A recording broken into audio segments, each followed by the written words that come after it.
Well, it's great to be back here on the P2 stage, Festival Stage 1. And this next guest has been a friend for many years, an incredible brain and innovator, and one of the most passionate people I know. Jack Hidary is formerly the group director at CogX and worked very closely with Alphabet, where he was responsible for an area called Sandbox, where they were developing AI and quantum approaches and technologies. And that, as of March the 22nd, has been spun out of CogX into its own company, which is AQ, and Jack is here to talk about it today. And so I'm going to welcome him to the stage. He's going to give a presentation and take you through what is AQ, and then we're going to have a fireside chat, and then we're going to ask you guys for some questions. So without further ado, Jack.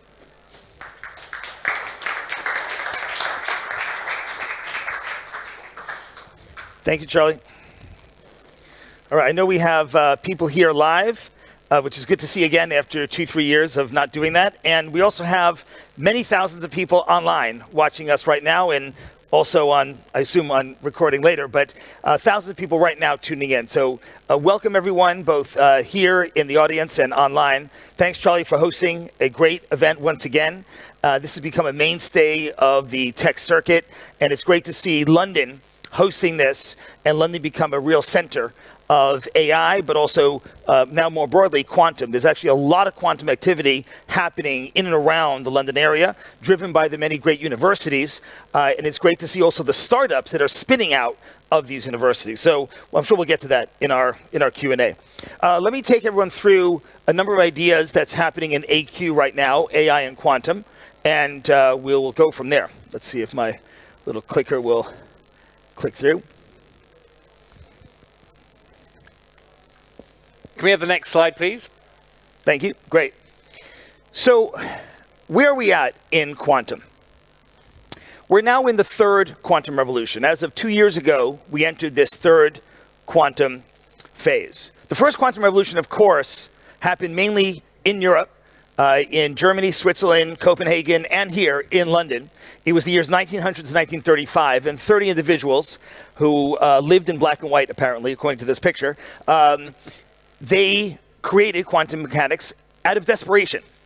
That's actually a quote from Max Planck. An act of desperation, he said, in that he had to create the new equations of quantum mechanics, which then were elaborated on by Einstein and Bohr and Dirac and many others in this photo, because the experimental data leading up to the year 1900, 1870, 1880, 1890, the experimental data did not fit with the physics of the time.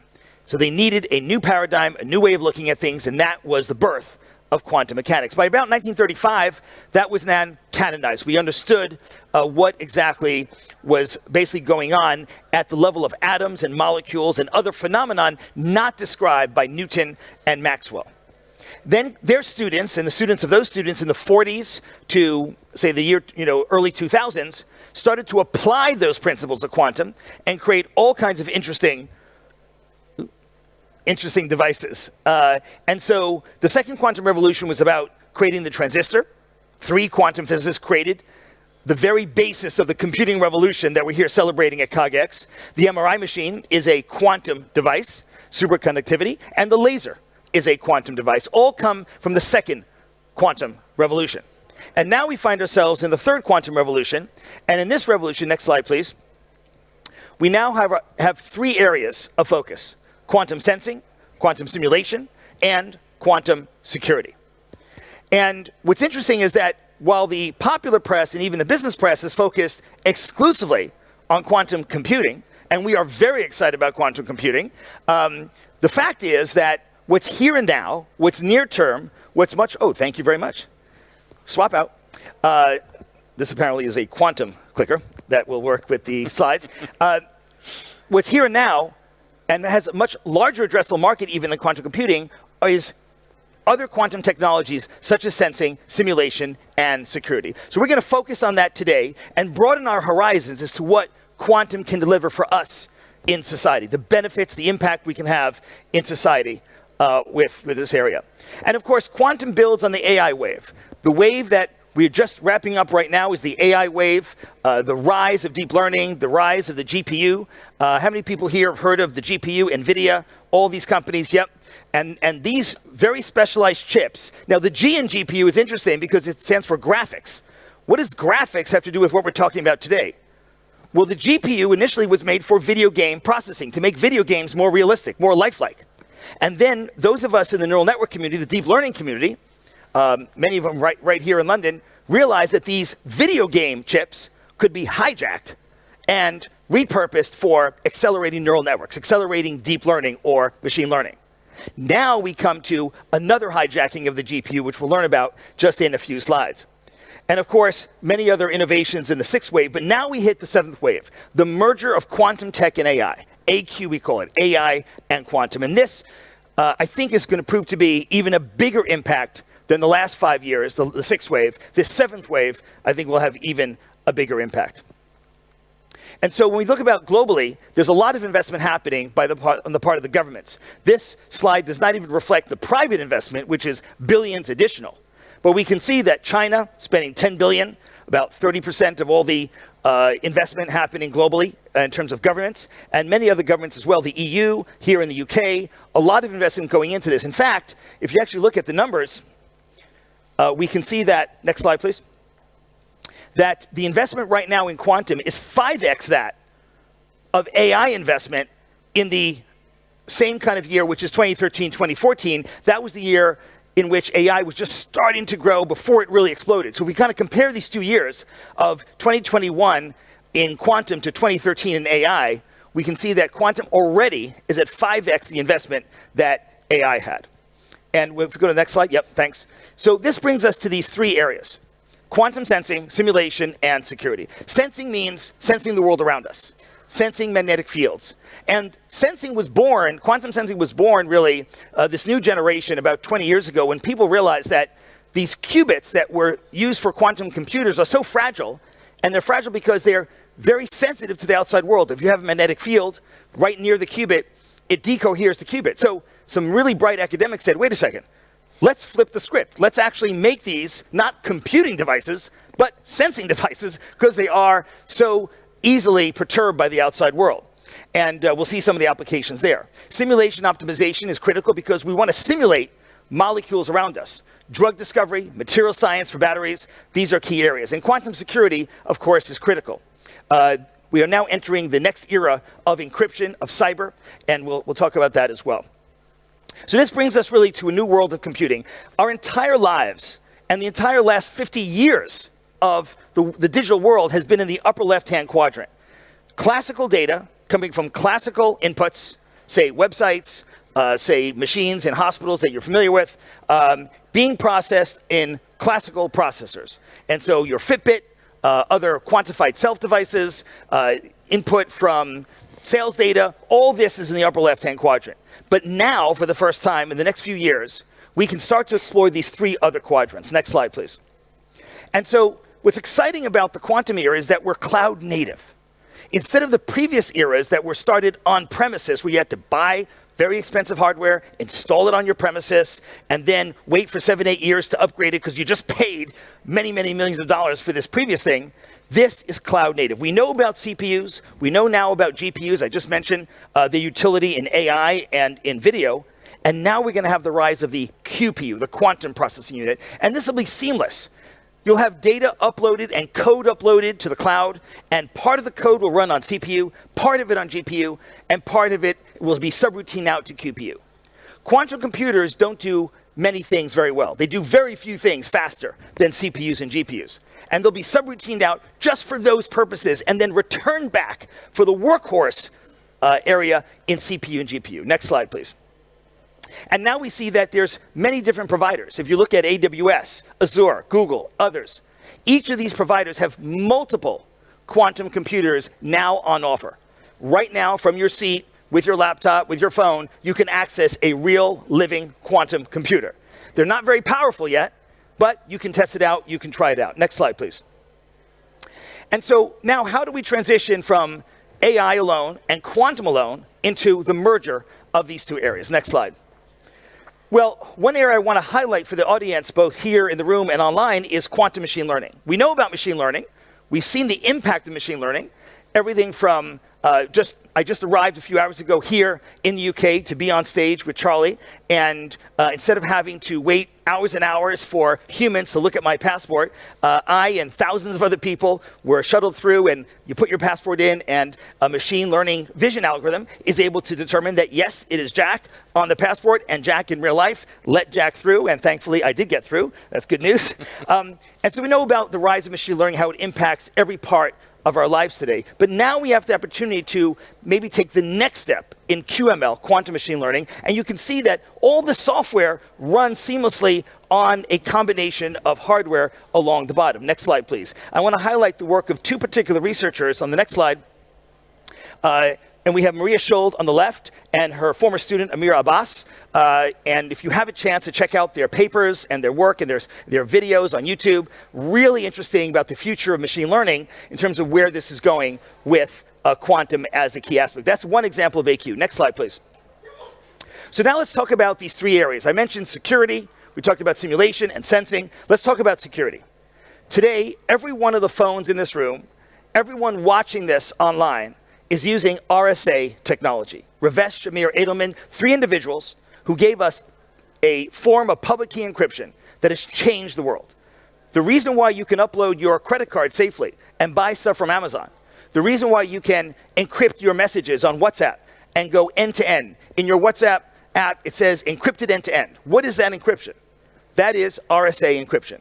That standard came to us from 1978. Yes, 40 years of one standard. Pretty good run for that standard. But as Charlie and I would discuss, this is going to have to now change.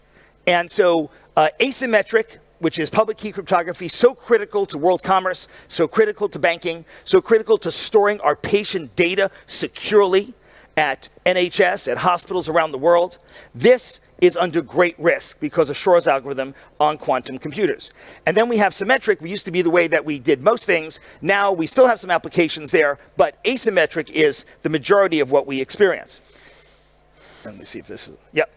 And so why now though? I just finished saying that quantum computers are not scaled yet. They're not yet at the level of impact yet. So why do we have to worry about quantum computers breaking RSA right now?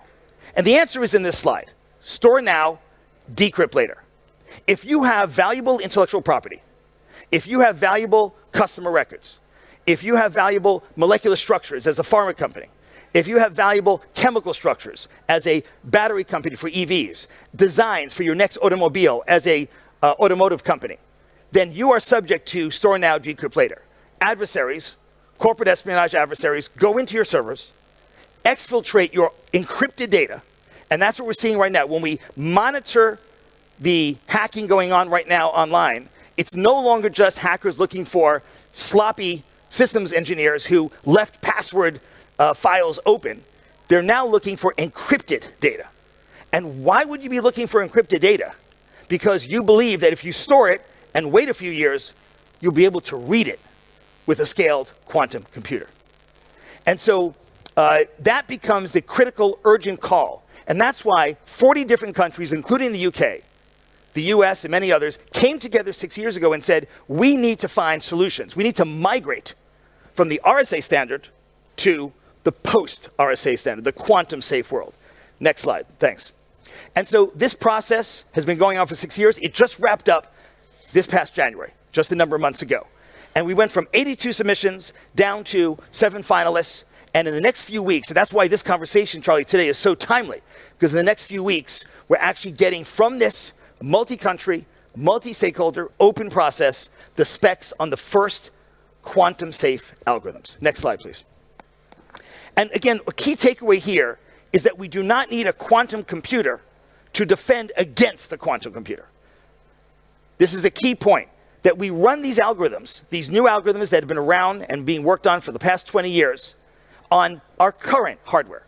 There's 20 billion hardware devices today in use. 7.5 billion phones, billions of laptops and servers, billions of IoT devices. All these need a software upgrade. You can keep your phone. Hallelujah. But you've got to upgrade the software on that phone. If you're a bank, you've got to upgrade all the apps that you have out there, mobile banking. If you're a hospital and you have apps that people access their health data, you've got to upgrade that. Again, all incorporating the post-RSA or quantum safe algos. Next slide, please.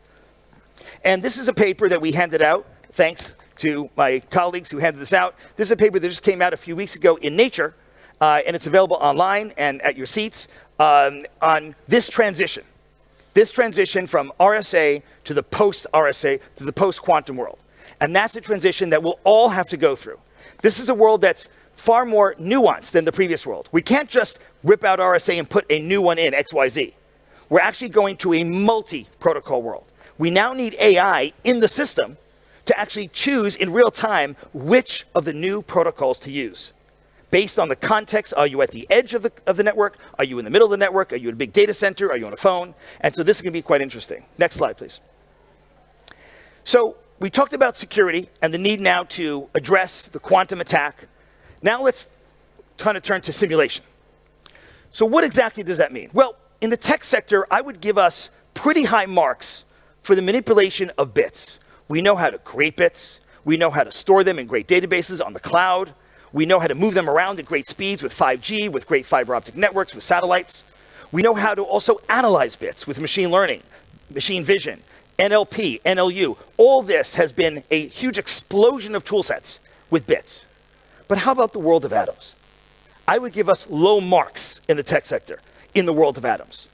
We have not helped the drug discovery sector. We have not helped the battery development sector to develop these very important technologies. And so, next slide, please. When you look at the cost of developing a drug, it's $2+ billion today to develop one molecule into a medicine. It's 13 to 15 years to develop one small molecule from molecule to medicine. We have not harnessed the power of advanced computation to help along this process in the world of atoms. The same thing I would say for battery chemistry.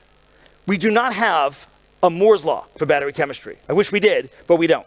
And that's why the heaviest component and the most costly component of electric vehicle is the battery. We need to change that. If we want global adoption of batteries in terms of both stationary battery storage for renewable energy, for clean tech, for climate change, if we want global adoption of electric vehicles, we have to innovate in the world of atoms, not just the world of bits. Next slide, please. These are some examples of the areas that we are working on at Sandbox AQ. We're working with biopharma companies right now on Alzheimer's. We're working with biopharma companies right now on Parkinson's. They're giving us their candidate molecular structures. We're then running billions and billions of simulations. And with slight changes in each simulation, slight changes to the molecule, and then determining what the binding factor will be to the receptor, to the target that we're going after. If we're going after a tumor, we want to see, will we hit that tumor and how will we hit it? We do that in simulation. In the same way that we can now design airplanes in simulation, that's not quantum, that's traditional physics, we can now start to do this in the quantum world. Next slide, please. So this is a summary of some of the areas that we can now work on. And here again is a big takeaway. We are not using quantum computers to do this. We are running these simulations. We are running these quantum equations given to us by Schrodinger, given to us by Einstein, given to us by Niels Bohr. We're running these on GPUs. Not one GPU, not two, but hundreds of thousands of GPUs. We're harnessing the power that we have now in these massive data centers to run these and start to impact the world of atoms, the way that we've had great impact on the world of bits. Next slide, please. So again, this ecosystem is very important on the cloud. Next slide. And I want to just mention, before we get to our conversation, that a critical factor in all this is the human talent. We have great goals. We have great ambitions in this sector of AQ. We have wonderful missions to go and impact drug discovery, get new cancer therapies, clean tech, bring the cost and weight of wind turbines down by 50%. We have great goals in terms of security to secure the world's data from quantum attack. We have great goals in terms of quantum sensing as well, but we cannot do it without the human talent. We've been investing millions of dollars right here in the UK at Imperial College, Oxford, Cambridge, UCL, Bristol, many others, in co-training PhD students and master's students. As they're in their program, we train them in these more advanced areas. And so if anyone listening in the metaverse that is listening to this right now, we welcome folks to think about their university. Maybe you already graduated, that's okay. Connect us with your university. This is a call to action I'm asking for from this audience here in the room and online.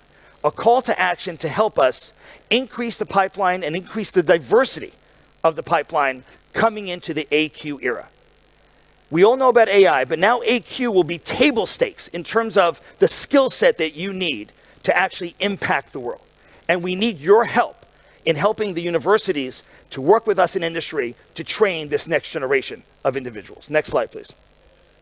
I want to mention the book. This is a book that has a free online website. You can get the code online. You can get all the key details online on the free website. We don't make any money off the book. It all goes to charities focused on education in this area, the same universities I just mentioned before. It's now in its second edition. And so it's very grateful, really, for the readership and the fact that this is now being used as the core textbook in so many university master's and PhD programs. Next slide. And so to sum up before our conversation with Charlie, these are three areas: sensing, simulation, and security, that are here, now, and today. We don't have to wait for quantum computers to get fault tolerant. We don't have to wait for them to scale. These are large markets to go after. We need to think about the world of atoms the way that we've been thinking about the world of bits. We need to start impacting drug discovery, battery chemistry, clean tech, in ways that we've impacted machine vision, NLP, and NLU.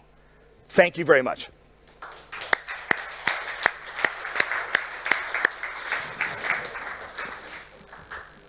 Hi, Charlie. Jack, that was a tour de force. Fantastic, and look, it's such an exciting and new space for most people. I think quantum obviously is a term that people have heard many times over the years, and you would always get that question of kind of, when do I need to start thinking about that in my world, whatever your world is, whether you're at a bank, whether you're as a consumer, and so on. So I think the message you delivered there is now. Right? And we've seen this explosion of skills development around data science. I mean, everywhere. Data analytics, data science, machine learning, AI. Do we need to be thinking about a similar upskilling program in quantum? Absolutely, yes. And even in data science, we still don't have enough people there. No. We have had this explosion. We and others have been contributing, and CogX has been critical to shine a big light on the fact that we need skills development. And skills development not just at the school level, not just in your university years, but actually maybe even more critically in the adult years for upskilling. Yeah, of course. For moving on to a new career. We're all living longer, thank goodness. We have productive lives now going into many more decades. And I have a lot of people coming to me, 40s, 50s, and saying, is it too late for me? Can I get into AI? Can I get into data science? Can I get into quantum? And my answer absolutely is, it is not too late. Right. And I think, Charlie, the problem is that AI certainly a few years ago, and even still to some extent, has been very intimidating as a subject area, and quantum certainly spooks people out. It spooked Einstein out, so clearly it spooks a lot of people out as well. And part of our message here today, Charlie, is yes, after we initially get spooked out, it's okay to get spooked out for like a few hours, but let's get over the spookiness and let's embrace it. And this is the golden age of education. This is the golden age of online videos, of resources, of books, of materials. It's all available. It's all available. Yep. And what I encourage those listening to us today, both in real time and as they listen to this recording, is try it out. Engage with a video. There's a lot of online videos that have nice on-ramps into this area. Because even if you want to be a business executive, and I think most people will not become coders in this area, that's okay, but to be an effective business leader, a number of us here just came from Davos, just came from talking to world business leaders, CEOs, and other Global 1000 leaders. And one of our messages to them was that their businesses are going to be massively disrupted. If you're a pharma company and you're not getting hold of this kind of technology, that's going to be a problem. Yeah, you need to understand the impact. Exactly. Yeah. So whether you're tech or you're you're in the more executive suite, that's okay. There's a role for everyone to play in this revolution. And what's the precursor to get started? So let's just take the business exec. So I'm not going to be a practitioner. I'm not going to be coding. What do I need to know to just lift the lid and understand the so what of this kind of capability so I can make the right decisions? Yeah, it's a great question. The first thing is to get over this mythos that for some reason has been out there, and for whatever reason, the popular press and the business press has focused exclusively on quantum computers. And again, we love quantum computers so much, we wrote a book on it, so love it, but it's really, unfortunately, undermined the ability of a lot of people to see the forest for that one just tree. There's a much bigger forest out there of the sensing, of the simulation, of security that actually is here and now. So the first thing I would say to a business exec is, first thing is orient your senior leadership, orient your middle management to understand the larger picture of quantum technology, not just quantum computing. The second thing I would do is fashion a partnership with a local university. We can recommend many of them here in the UK and many other countries that have programs that can help upskill the key people in your organization. I think if people just did even a few weeks to months of upskilling on a weekly basis, an hour or so, their leadership in a business, it would change the tenor of the opportunity set they're looking for. Got it. And look, when you think of a new technology coming along and with data science, it took a while for organizations that wanted to harness it to understand the different roles that needed to be carved out. Whether data wranglers, data wranglers, data engineers, obviously product people needed to understand, executives needed to understand, maybe not the details of how to work. Is it similar? So there's going to be a similar number of separate roles in your organization that you have to establish?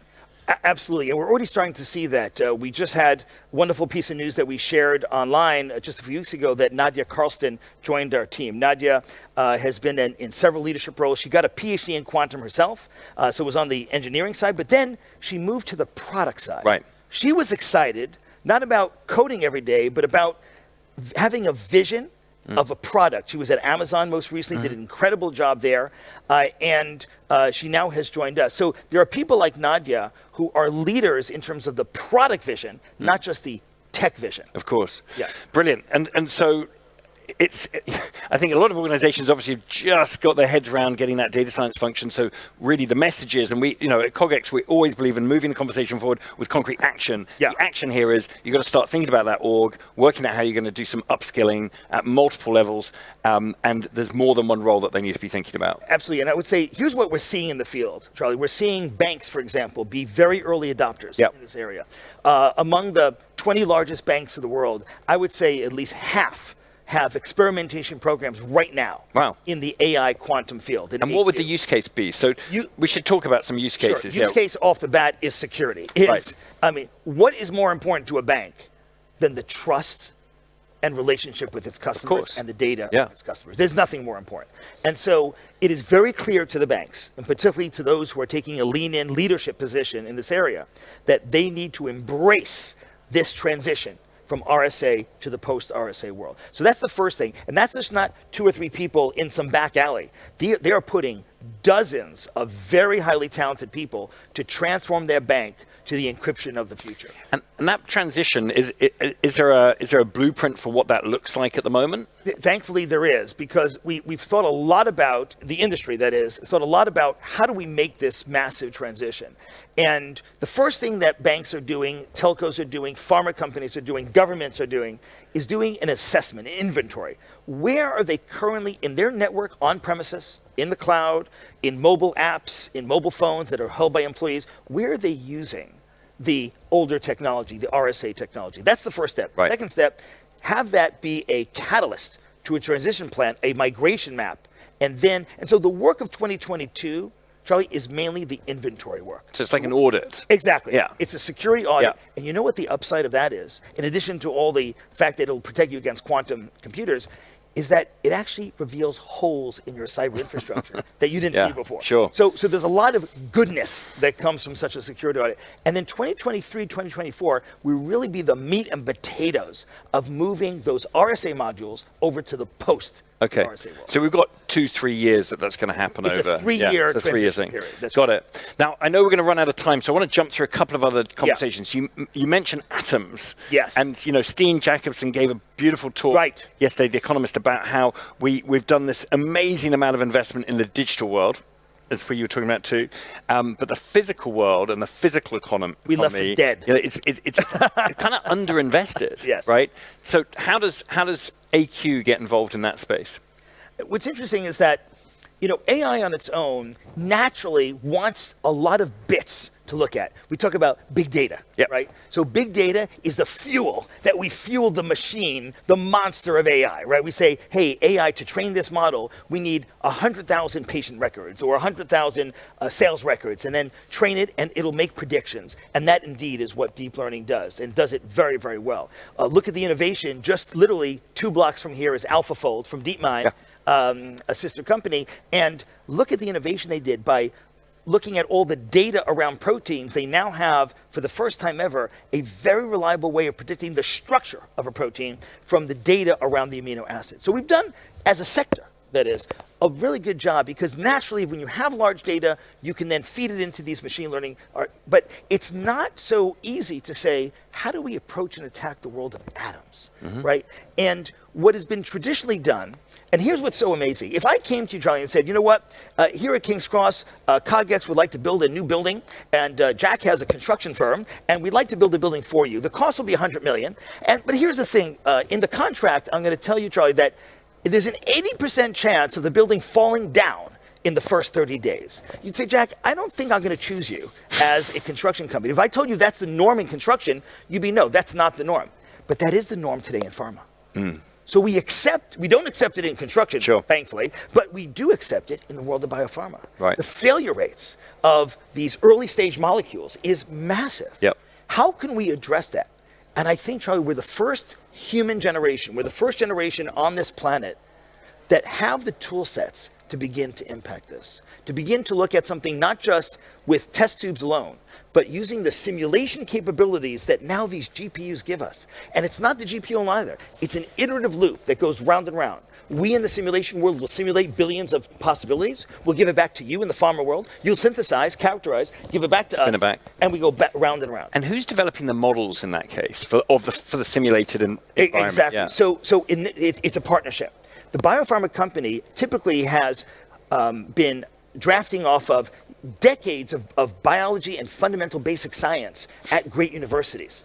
And that basic science said that there's an immunotherapy maybe that's possible by attacking a particular tumor in a particular way, by boosting a T cell, by boosting a what's called a natural killer cell, an NK cell. There's various approaches to immunotherapy that may be hinted at by the basic science. The pharma company then says, you know what?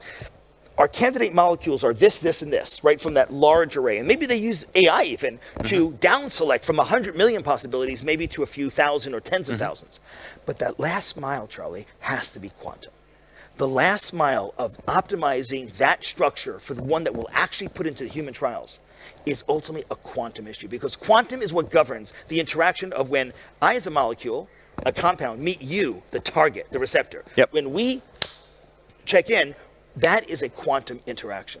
And so we can't really have too many approximations there. We want the true quantum equations. That's what's quantum about these simulations. We don't have to run it on a quantum computer. One day, we will have quantum computers that will boost even faster. Further. So we are encouraging, and at Sandbox AQ, we don't build quantum computers because, for a very special reason, we want to encourage, and we are helping the 4 dozen companies that are building quantum computers. Right here, just an hour's away in Oxford, Alana Wisby with her company, Oxford Quantum Circuits, a great startup. And then massive companies now like PsiQuantum and IonQ and others who've raised hundreds of millions of dollars. So there's a very robust ecosystem that we are supporting. And we want that QPU, Charlie, to be integrated to the CPU and the GPU. Quantum doesn't take over the old systems. It integrates to the new systems. It's an addition. Got it. And now we really are going to run out of time. This has been an amazing conversation. I want to make sure we just get some super specific examples going back to atoms. Right? Where do you see the first kind of tipping point examples where you can claim victory there? I see 2 areas. I think that the need, right now there's 7,000 underdrugged or undrugged diseases in the world. Yep. These include more than 1,000 types of cancer. Oh. Right? So you think about pancreatic cancer. Steve Jobs, with $20 billion in the bank, couldn't save himself, right, from pancreatic cancer. And recently, the numbers, unfortunately, have not gotten better. Why? Why don't we have more people working on pancreatic cancer? The answer is risk profile. What do I mean by that? Well, if we want to do a startup in the biotech space, we're probably better off from a risk perspective creating a new statin, a new cholesterol management drug, because we know that's going to be a hit. We know, unfortunately, people have high cholesterol, and if they take this, if we just modify slightly someone else's statin, repatent that, we'll be in business. It's harder to say if we'll be successful going after something as hard as pancreatic cancer. But if we can use these kind of tools, these tools that help us simulate this world of atoms, and bring the risk down of going after pancreatic, going after GBM, glioblastoma, brain cancer, we have nothing to show, really. Yep. After 30 years. Alzheimer's, another key area. 40 years of Alzheimer's research, we don't have fundamentally any new drug. And recently, and here is an illustrative case, Charlie, a phase 3 trial of an Alzheimer's drug just failed 3 months ago. Phase 3 drug is a $500 million loss. It's a long way down the path, And so how do we change the risk profile of going after these fundamental? And to answer your question, what are the other concrete areas? The other concrete area that excites me is clean tech. Right. Because if we're going to store solar energy, wind energy, other forms of renewable energy, and store it effectively, we must go beyond today's battery chemistry. We must have an innovation. And there are, on the drawing boards at labs around the world and universities, ideas of zinc air and lithium air and all kinds of other things. But it will take us more decades to figure that out if we just prototype it physically. Can we use the power of molecular simulation to bring these new things to life? And what magnitude of reduction in cost of that simulation or speed of the simulation are we talking about by bringing quantum to the table? In each case, it'll be slightly different, but let's say this. We're looking for significant impact. Yeah. If it takes on average 15 years to bring a small molecule from molecule to medicine to market, I would hope that we can cut that down by years, not months. Right. Maybe 50%. Right. Now, yet to be seen. We'll check it again. 1.5 or 5.0? 1.5. But 50%, 5.0. 5.0. 50%, yeah. So we're hoping for significant Okay, impact. well, that's huge. Yeah, brilliant. Now, listen, I know we haven't got very long, and we should go back to the action that people need to take. But before we do that, I'd love to get some questions from the audience. Let's do it. We've got a mic there? Brilliant. So hands up in the air for a question. There's one here on the left. We have a brave soul. And in the front. I'm on at the front. Okay. Hello. If you can say your name. Say your name, please. I'm Daniel. Hi, Daniel. Thank you very much for the talk. It was very interesting. I was really hoping to get some clarification on some of the key things you mentioned. There's the store now, decrypt later. Yeah. I didn't quite understand what you were referring to, because in the case of hard drives, wouldn't that be encrypted with passwords? And I didn't know whether or not that's something quantum computers would be able to break anyway, or if you were referring to a hacker gaining access to something else. And in the case of the GPUs, and to me, I understood that as running physics simulations, and I was wondering what it is you do that's unique in that regard. Great. Both good questions. Thank you, Daniel. So in the case of store now, decrypt later, SNDL, people also call it hack now, decrypt later. You may see that coming up. And these, by the way, are all great acronyms, SNDL, that you can impress your friends at cocktail parties, now that we have cocktail parties once more.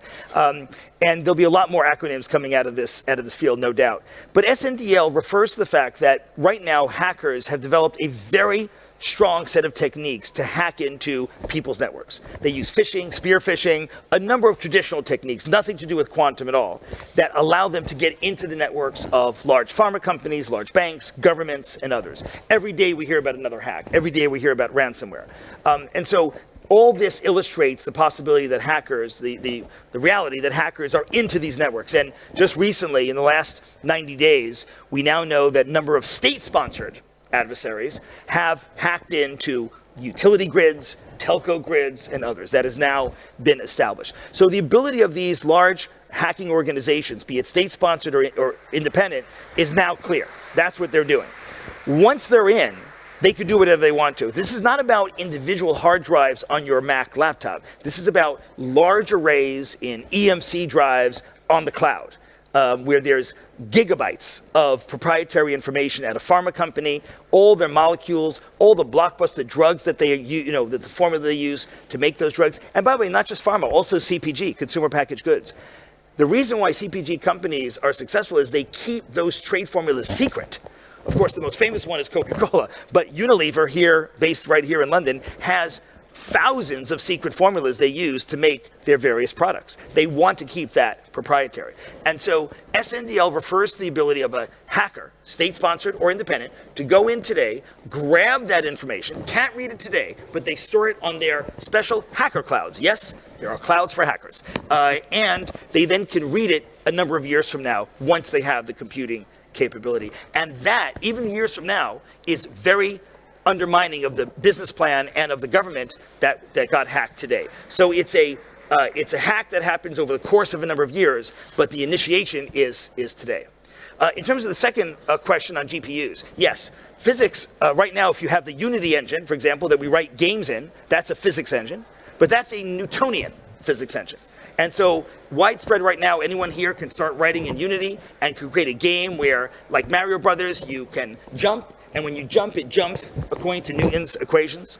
What we're talking about is something far different. It's the actual quantum simulation of what happens when an electron at the outside of my shell, if I'm one atom, and then Charlie represents another atom, we're going to meet. Do these two electrons bind or not? And this is a set of sophisticated equations that until recently was thought was beyond the reach of classical computing.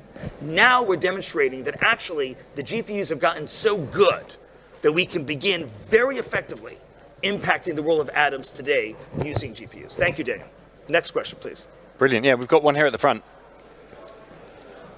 Hi, I'm Andre, interested in battery technology, your approach there, milestones, the chemistries, it takes a long time to bring to market new chemistries, but it's a very, very hot area of the future of energy. Involves material science, et cetera, and a lot of crossover with what you've been talking about, I guess. Can you just describe what's going on with you guys? Yeah, absolutely. I think this is going to be an area of tremendous innovation in the next 2 or 3 years, like very near term, not just over 10 or 20 years. The fact is that if we look back in the last 10, 15 years, some progress was made on improvement to batteries, mainly in terms of configuration. Tesla did incredible innovation in terms of taking the idea of lithium ion, packaging in certain ways, having thermal management. One of the issues that Tesla faced in starting to create EVs at scale was the issue of thermal runaway. The idea that you can have a battery where a few of the cells start getting hot, then the whole thing blows up. And they were very innovative and clever in terms of how they managed that, and that's why the safety record has been so good. But the fact remains that the current chemistry that we have is not scalable to the billions of batteries we ultimately need. And so we have a runway right now of a supply chain that can handle the next a little bit of batteries that we need. We haven't even talked widely about the need for stationary batteries. I want to share with a prediction with you, Charlie, here today on stage, and we'll check in on it a few years from now. Today, in the UK and the US and other countries, less than 0.5% of homes and office buildings have a battery storage system, right? A BSS. My prediction is that just like cable TV, if we had this conversation back in 1975, I'd say, Charlie, there's something called cable TV that is coming. You'd say, wow. And I'd say 75%. I believe that within the next 10 years, more than 70% of all commercial buildings certainly will have a battery system, and at least half of homes will have a battery system. And that means that the scale we're talking about is absolutely enormous. So we need to drive to new battery chemistries. And I believe that we can do that, but we need to start using simulation, billions and billions of simulations with slight changes in the ionic chemistry that we're talking about. A battery that does not use cobalt, a battery that uses less lithium and maybe more of another element, and putting into it not just density and storage factors, but also supply chain factors, manufacturability factors, cost factors, weight factors. And so when you have a system that is a constraint-based system, such as the one we use, then you could begin to get leapfrogs in innovation, rather than what we've done today, which is unfortunately incremental innovation over the last 10 years. So that's what we're excited about. We're excited about partnering with folks. So Charlie, to finish with the call to action. Yeah. Call to action to companies out there and innovators interested in clean technology, be it reducing the weight of the blades on a wind turbine, to improving solar panel efficiency, and maybe one day bringing perovskites to market, which is something been talked about now in the solar space for years. Battery technology. We're a call to action to biotech companies and biotech innovators and labs and entrepreneurs. And the final and big call to action that you and I have been talking about is on education reskilling. Yep. If you're in the position anywhere in the economy, be it a small startup, be it the leader in a company that's global in nature, be it at a university, we all have a role to play to train and reskill individuals right now in the economy for the new AQ world. Well, that sounds like the most important call to action right now. And is, you know, if you had to say, if anybody in the audience, if there's one thing for them to go look at, read right now as the first step on that journey, where would you say to go? The first step is I would go to videos. I find that when people go to YouTube or other video sites and they type in what is quantum, they're going to find 5 to 6 easy bite-sized morsels. PBS, for example, the public television of the United States, just like a BBC, produced a series about quantum that is very accessible. Brilliant. As an example. The BBC itself, by the way, has a series as well. So there's series out there by public television, public entities, nonprofits, universities. We have Jim Al-Khalili right here in England at the University of Surrey, who's done a great job. Literally, search for what is quantum, browse around, watch some videos, get a feel for it. Watch 10 videos, Perfect. And that will generate your next questions. Well, listen, congratulations on an amazing spin out from Alphabet and Google. It's fantastic to see Eric Schmidt joining you as your chairman. As the chairman, fantastic. Yes. And on completing a fantastic funding round. Yeah. And we're up and running. Amazing. We're in. Thank you for being Charlie, here. Thank you for flying in as well. Thank you. Thank you.